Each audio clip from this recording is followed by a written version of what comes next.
Maybe it's not very much light, it doesn't matter. So we just I will lead the meditation, okay? And you just have to open your eyes to do the mantra, to do the syllables, if you're not familiar with them. So we'll do that. Okay, so now just close your eyes and relax. Think of it as something very natural. Don't think of meditation as a weird thing, like different, It's just you and your mind. That's it. So kind of get your body quiet. Close your eyes, sit upright. Sort of bring your mind inward. Do the best. And visualize. If you've taken an empowerment, you visualize yourself as a deity. If not, you just visualize Buddha above your crown. Above your crown. Radiant, beautiful, showing you your potential. And then we do this little refuge prayer. I take refuge in the three jewels. May I become a Buddha to benefit all. I take refuge in the three jewels. May I become a Buddha to benefit all. I take refuge in the three jewels. May I become a Buddha to benefit all. All right.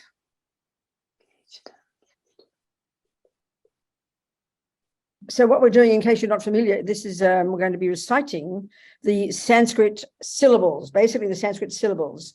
And it's said that Sanskrit said to be this very powerful sound, very pure sound. And because if we take the Vajrayana model of the universe, and particularly the way we're constructed, we have this subtler physical energy, these subtle channels, like a subtle nervous system, and coursing throughout all these channels of these different wind energies. This is similar to the Ayurvedic one, the Chinese one.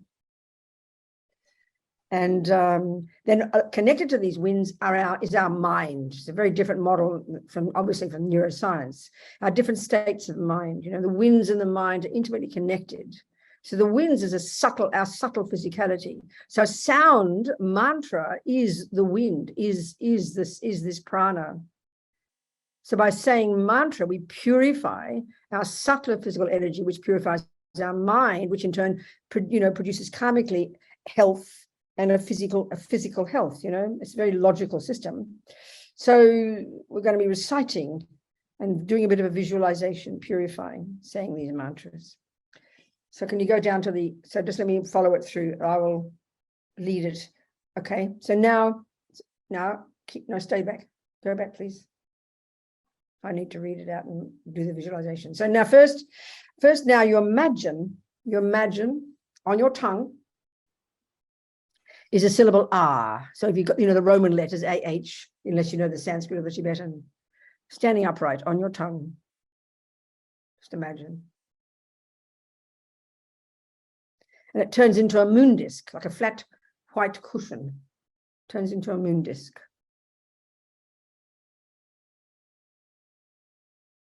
And now on top of the moon disc is a white Om standing upright in the center.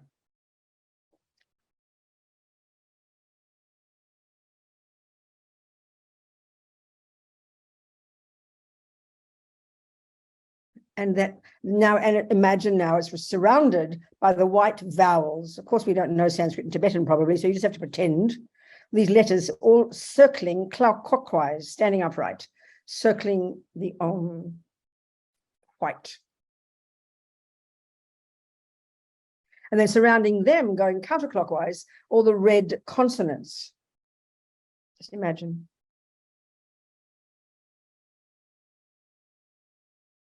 And then surrounding those clockwise are the blue dependent related heart mantra, the syllables of the dependent related heart mantra. This is Lama Zopa Rinpoche's way of saying the mantra of dependent arising. Blue, clockwise. All of these syllables, white, red, and blue, circling the Om on your tongue.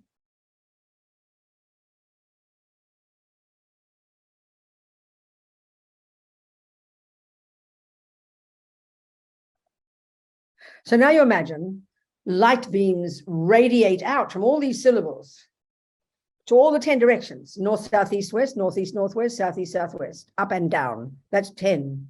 To the entire universe, radiate out from these three colors, radiating out to the entire universe. And what it does, you imagine it hooks all the blessings and all the energy and the power of the holy speech of all the practitioners, all the holy beings, all the yogis, all the Buddhas, all the bodhisattvas, even all the blessings of the power of the speech, even of ordinary people who are practicing virtue. Imagine this energy of all these, of this energy of this speech is hooked by these syllables, light going out from the syllables, and it comes back in to and absorbs back into the syllables on your tongue, making them radiant and powerful and full of the energy of all these holy beings. Just imagine this. And as Rinpoche says, this includes the power of speech, all the Buddhas, all the Arya Bodhisattvas, all those living in the pure levels and stages, and all the power of speech, even of ordinary beings, and even the yogis, those who've actualized the words of truth. What that means is, you think about it, words are expressions of thoughts, right? So if the thoughts are crazy, the words are going to be crazy, and you'll mislead people and get confused. But if your mind is clear, if you have wisdom, which means your mind is in sync with reality, then clearly your speech is incredibly powerful. They say every word you say is of benefit to whoever hears you, So this is marvelous. So and you get the power of speech, as Amazon was saying, from silence, simply consciously being silent, from reciting mantra, but also doing all these kinds of meditations, so powerful. So now as we recite, first of all, here now, you can open your eyes, as we recite the vowels, we visualize white nectar coming from these vowels on our tongue, the white ones, and it goes up and down and fills our entire body. And you imagine so happily this radiant, blessed nectar completely purifies your body, your sickness, the heaviness, the difficulties of the body, but also especially purifies all the karmic imprints in your mind of all the actions we've ever done since beginningless time to harm sentient beings with our bodies. Of course, this is the most powerful way that sentient beings harm each other, isn't it? Imagine all this, totally purified, full of this radiant white nectar as we recite 3 times. Really want this, imagine this, use your creative imagination. Om a I u ri ri li li e o ang a swaha. Om a I u ri ri li li e o ang a swaha. Om a I u ri ri li li e o ang a swaha. Your body full of this white nectar, so happy, totally purified the body, the sickness, the heaviness, the difficulties, and all the negative karma we've ever created with our bodies, totally annihilated, full of this radiant white nectar, so pleased.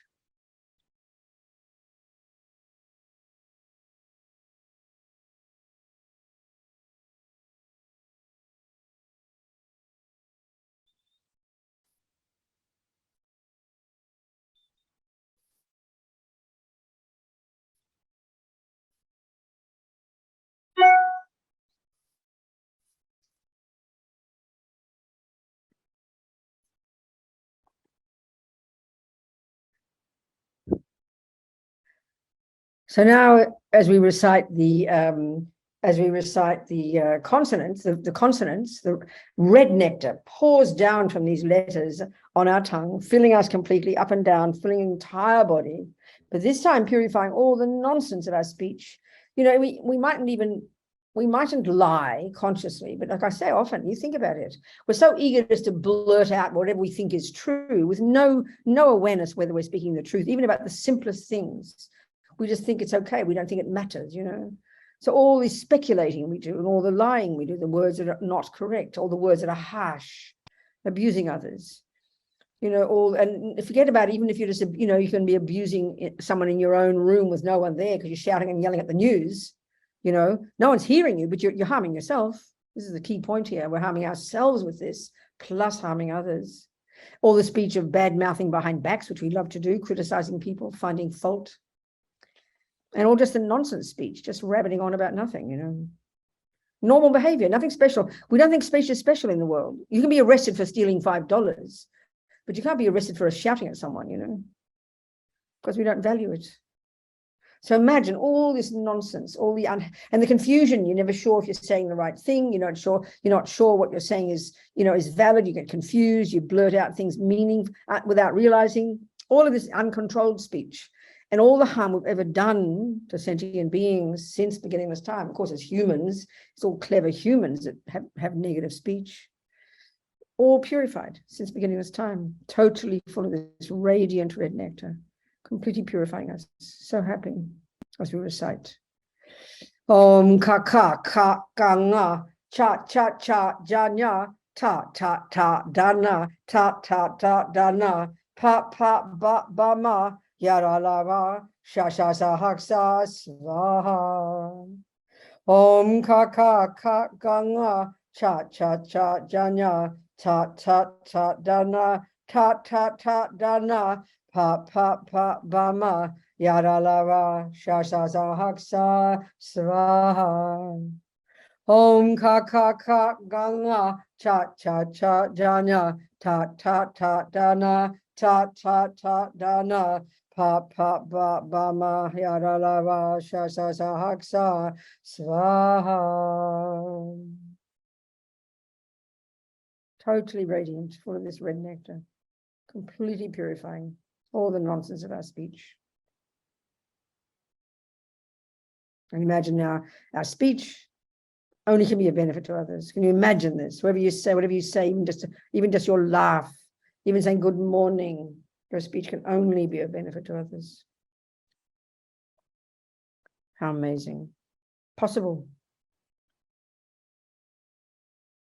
Full of this red nectar.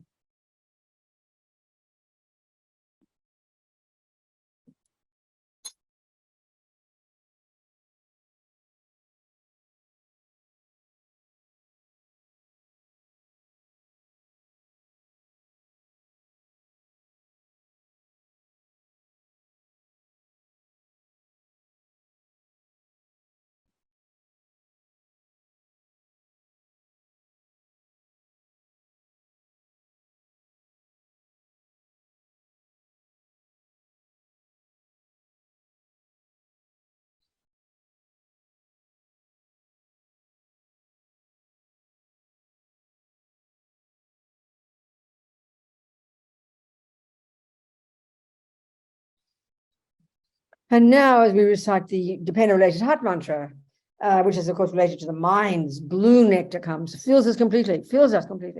And this, of course, purifies the mind, which is the source of the problems. The reason our speech is wrong, inappropriate, harmful, negative, is because the mind is deluded. So it's coming from ego grasping, the root delusion, which clings to this self-existent me, the most primordial assumption in our being, the assumption of a separate, concrete me. And this is the basis, you know. The voice of this fantasy me is attachment, this bottomless pit, emotional hunger, never enough, never satisfied, always wanting something more. And of course, it's by definition, these delusions, by definition, they are self-centered. By definition, they are based on I, as opposed to other. And there's a vivid separate sense of other, me and other. Total fabrication. So the delusions, the attachment, and then the aversion, anger, depression, despair, arrogance, low self-esteem, jealousy. We understand these. We're intimately familiar. All these are these false stories, these fantasies, you know, these misconceptions, literally misconceptions, stories made up by our mind. As Lama Zopa says, they're decorations. As Rinpoche says, they decorate on top of what is there, layers upon layers of characteristics that simply aren't there. That's their job. Therefore, they're liars. They're not valid concepts because there's no valid object that they're referring to. All of these nonsense, and they happen to have this powerful experience of suffering. They're totally disturbing. The very nature of having these is that we are disturbed. And we discover this at ever more subtle levels. So imagine all these delusions which are not at the core of our being. And this is the Buddha's point, his unique point, his remarkable point, his extraordinary experiential finding, that these misconceptions, having no basis in reality, therefore can be removed from the mind. This is the actual job of being a Buddhist. So if you can't identify these different conceptual stories in your own head, if you can't hear the story of attachment, if you can't hear the story of aversion, depression, arrogance, low self-esteem, jealousy, if you can't hear the conceptual story that informs the feelings, then you can't, how can you get rid of them?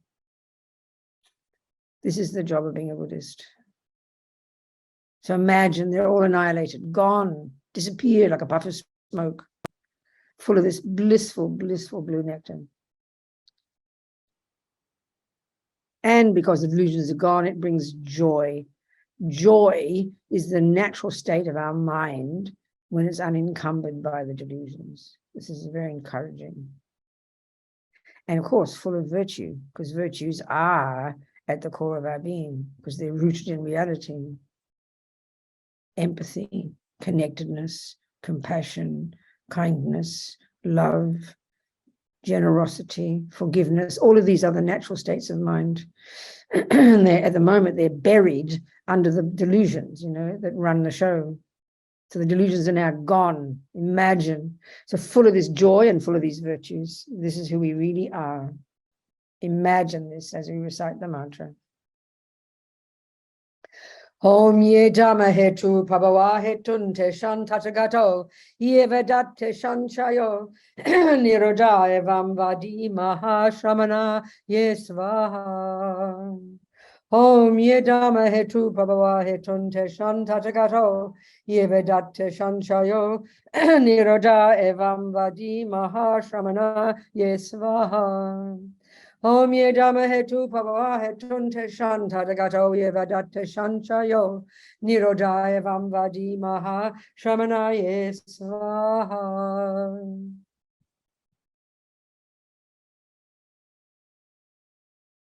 Totally full of this nectar. Delusions gone, joy and virtues there. So now this is the basis of everything. We've now achieved Buddhahood. Can you imagine? Extraordinary.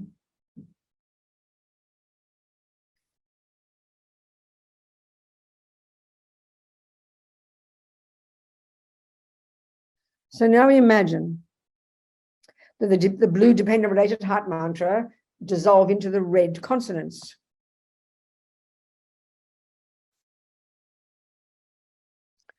And the red consonants on our tongue dissolve into the white vowels.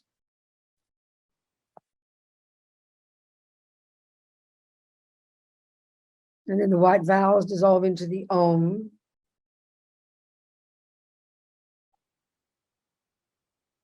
And the Om dissolves into the moon disk.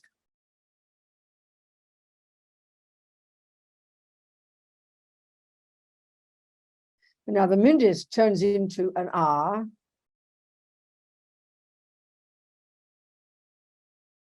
And the R turns into pink colored nectar,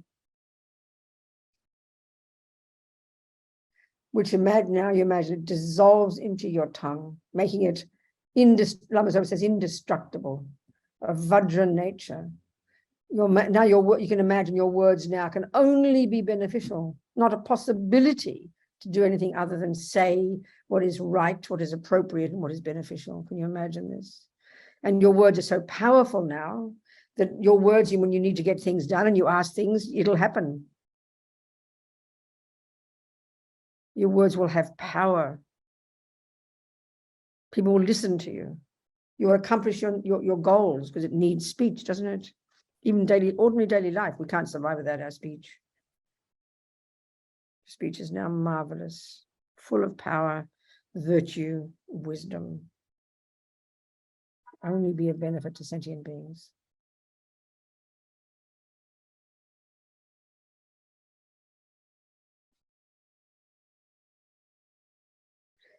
So now, just for a moment or two, a couple of minutes,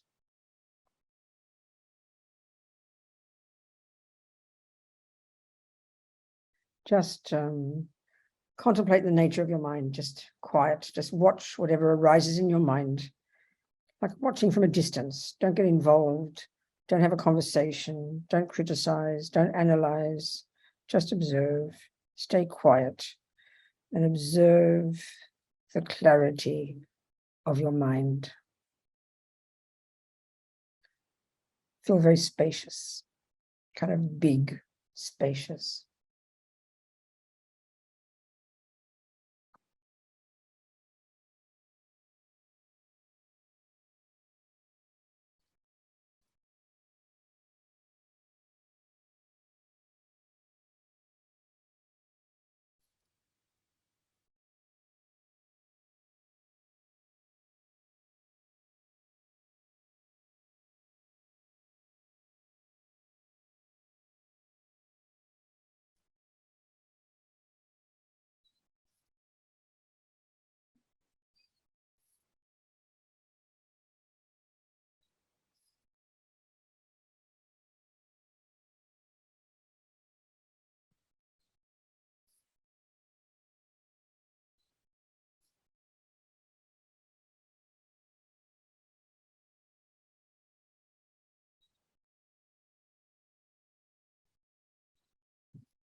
And now we can sing this little prayer, this sweet little prayer. I just can never get over how cute this little prayer is. And then we can do the 4 immeasurable thoughts. I just think this little prayer here, may my tongue have all the courage of the ones gone to bliss. By the power manifesting from these glorified words, may all sentient beings be subdued. And whatever words I say, may all these actions be accomplished instantly. So now we can just finish with the 4 immeasurable thoughts, this brave attitude of the bodhisattvas. How wonderful it would be if all sentient beings could abide in equanimity, free of attachment, ignorance, and anger. May they abide so. I will make this happen. Please, Guru Buddha, bless me to be able to do this. How wonderful it would be if all sentient beings could be free of suffering and its causes. May they be free. I will make this happen. Please, Guru Buddha, bless me to be able to do this. How wonderful it would be if all sentient beings could have happiness and its causes, and as Rinpoche says, especially enlightenment. May they have them. I will make this happen.